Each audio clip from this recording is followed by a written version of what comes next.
Just talk to us about the survey, looking at the rand and its impact on business. What's the general view about the state of the rand? Well, we at Rand Merchant Bank surveyed all our corporate clients to see how they undertook currency risk management. As you know, the rand is quite literally the most volatile currency in the world, and we really need to unpack and see how corporates manage this risk. And the key worry really coming out of this survey is that risk practices within South Africa are still below international best practices, risk policies are not in place, etc.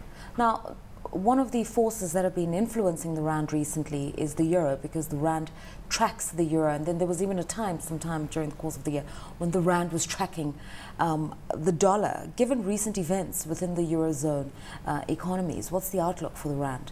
Well, yes, dollar rand tracks euro dollar during certain periods, such as last week when we had all the pressure about Greece. But when it's not tracking, the implication is that euro rand is moving, and that's what we're seeing this week, is continued appreciation of the rand against the euro rand just moving down sideways. And as we know, South African corporates, their major risk exposure is towards Europe, because that's our major trading partner, and that's a theme that comes out in our surveys, that corporates are exposed both to the dollar cross and the euro cross, and then to a much more limited extent towards sterling.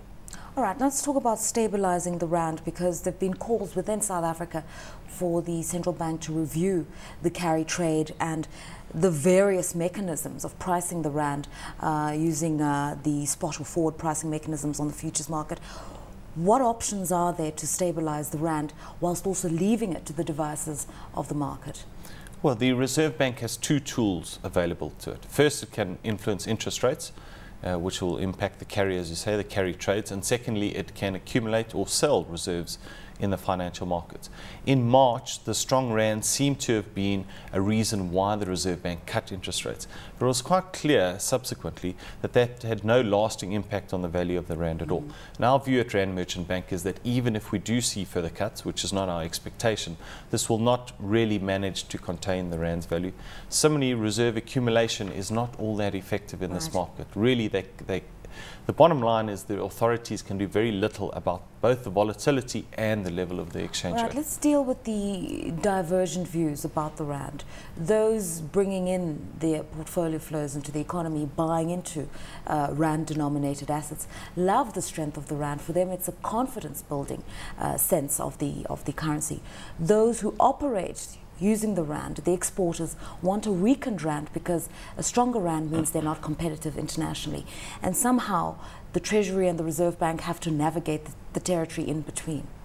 Well, perhaps not the Treasury and the Reserve Bank. The market has to navigate that middle ground, as you say. And that's something that came through in our survey. We asked our corporates, how is the strong rand impacting on your business? And for an equal number that said it's been a very negative impact, an equivalent number said it's been a very positive impact. And that comes back to what you said. They're both exporters and importers in this market. Okay, Viv, 37% of the respondents in this survey said that they had some sort of a risk policy in place, some sort of a hedging mechanism against the volatility. What do you make of that?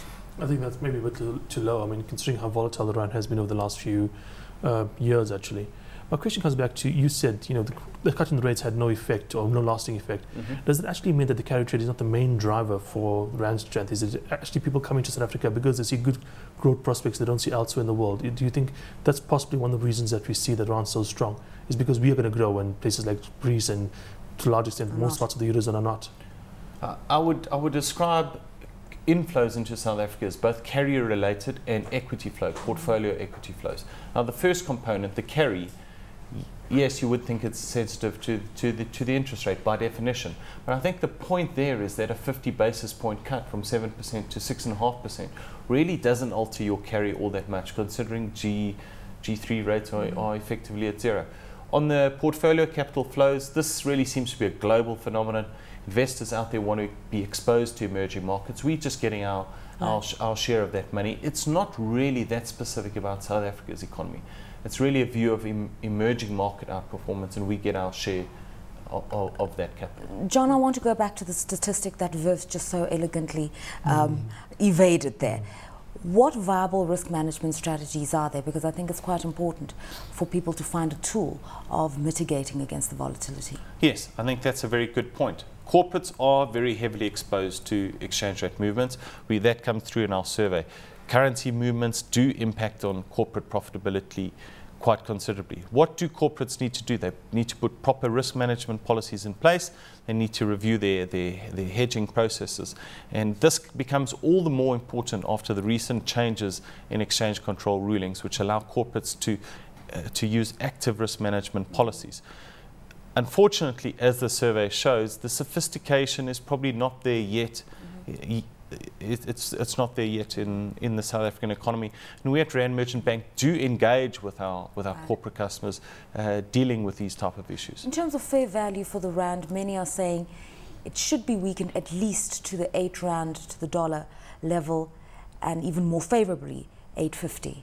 What's your view on that? Well, our view at Rand Merchant Bank is that fair value is around 8.20 on dollar rand, so the rand's about 14% overvalued on a trade-weighted basis. The rand is strong. It's interesting, though, that the rand has been stronger than this before if you go back to 2005, 2006. Right. Also, what is interesting is there's no evidence yet that the strong rand is impacting negatively on the economy in aggregate. Certainly, key businesses are struggling and people are losing their jobs, but in aggregate, the South African economy is doing well. Just a final comment from you. The rand is often measured against the Western currencies, the euro and the dollar, the tradable currencies. Can we be measured against other emerging market currencies? Because quite frankly, within that space, the rand is said to be the second strongest emerging market currency. Yeah, I mean, for instance, the Chinese are actively weakening their currency. They take active measures to make sure the currency is weaker than it should be. And one has to wonder, looking at their growth rates, looking at how fast they developed, do they have an idea about something that we do not have an idea about? The problem with measuring against the emerging markets is obviously most of those countries are actually pegging themselves either against the euro or the dollar, most especially the dollar. So it's very hard to measure against something that's pegged against something else. Okay.